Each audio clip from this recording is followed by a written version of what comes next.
எனக்கு சாட்சி சொல்லுன்னு சொல்லும்போது ஆண்டவர் மறுபடியும் இந்த காரியத்தை உறுதிப்படுத்தினார். ஆண்டவருக்கு நன்றி.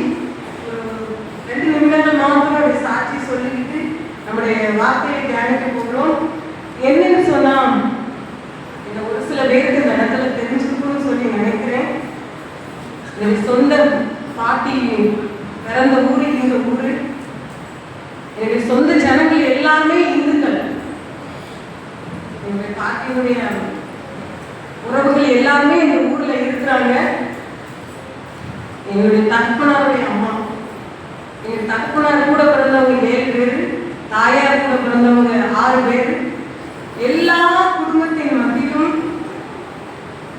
ஒருவரை மாத்திரம் கர்த்தர் தெரிந்தெடுத்தார். அல்லேலூயா. நாங்கள் ஒருத்தர் மாத்திரம்தான் ஆண்டவரை ஏற்றுக்கொண்டோம். அந்த ஒரு வாய்ப்பை கர்த்தர் எங்களுக்கு தந்தார். கிறிஸ்தவர்களாக மாத்திரமல்ல, ஊழியம் செய்வதற்கும் கர்த்தர் எங்களை அழைத்தார். அதற்கே தேவனுக்கு ஸ்தோத்திரம் செலுத்துகிறேன். எல்லாருமே என் ஜனங்களுக்கு இருக்கிறாங்களேன்னு சொல்லி நான் அதிக நாட்கள் வேதனைப்பட்டதுண்டு.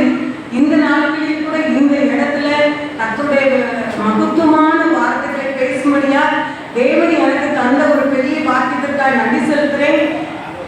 என்னுடைய ஊழியம் செய்வதற்கு நான் அர்ப்பணித்த பொழுது என்னன்னு தெரியாது, எங்களுக்கு ஆண்டவர்னாலே என்னன்னு தெரியாது. ஆனால் ஊழியம் செய்வதற்கு கர்த்தர் என்னை ஆயத்தப்படுத்தி இருக்கிறார்.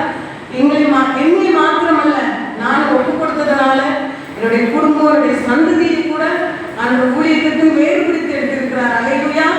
ஆண்டவருடைய மகிமை உண்டாவதாக. நம்முடைய வார்த்தைக்கு நேராக கடந்து செல்வோம்.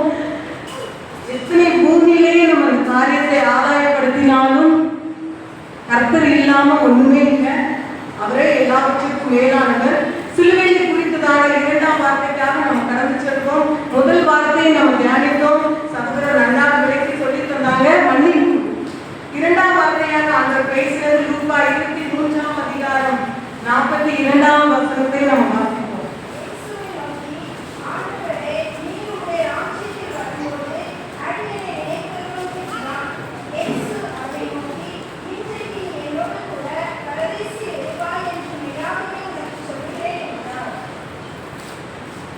இன்றைக்கு நீ என்னோடு கூட பரதேசியில் இருப்பாய் அப்படின்னு சொல்லி மெய்யாகவே சொல்றேன் அப்படின்னு சொல்லி அவர் சொல்றார். பரதேசி ஒரு முக்கியமான இடம். உலகத்துல நம்ம அற்புதத்தை விரும்பியிருப்போம், ஆசீர்வாதத்தை விரும்பியிருப்போம், கர்த்தரோடு நடக்கிறத விரும்பியிருப்போம்.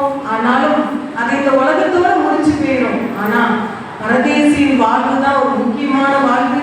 உலகம் முழுவதையும் நம்ம ஆதாயப்படுத்தினாலும் பரலோகம் தான் நமக்கு முக்கியம். ஜீவன் நஷ்டப்பட்டு போனா ஒரு பிரோஜனம் இல்லை அப்படின்னு சொல்லி வேதவசனம் சொல்லி ஆண்டவர் இந்த வார்த்தையை பார்த்து யாரை பார்த்து சொன்னாருன்னு சொன்னா, பக்கத்துல அறையப்பட்டிருக்கிற ஒரு குற்றவாளி, மத்தேயு எழுதுகிறார் ஒரு கள்ளன்னு சொல்லிட்டு, லூக்கா எழுதுகிறார் ஒரு குற்றவாளின்னு சொல்லி, குற்றவாளிகளுக்கு மத்தியிலே தேவன் சிலுவையிலே தொங்கும் போது இந்த வார்த்தைகளை குறித்து சொல்லுகிறார். நீ இன்றைக்கு என்னோடு கூட பரதேசியில் இருப்பாய் அப்படின்னு ஆணித்தரமான ஒரு நம்பிக்கையை அந்த கல்லுடைய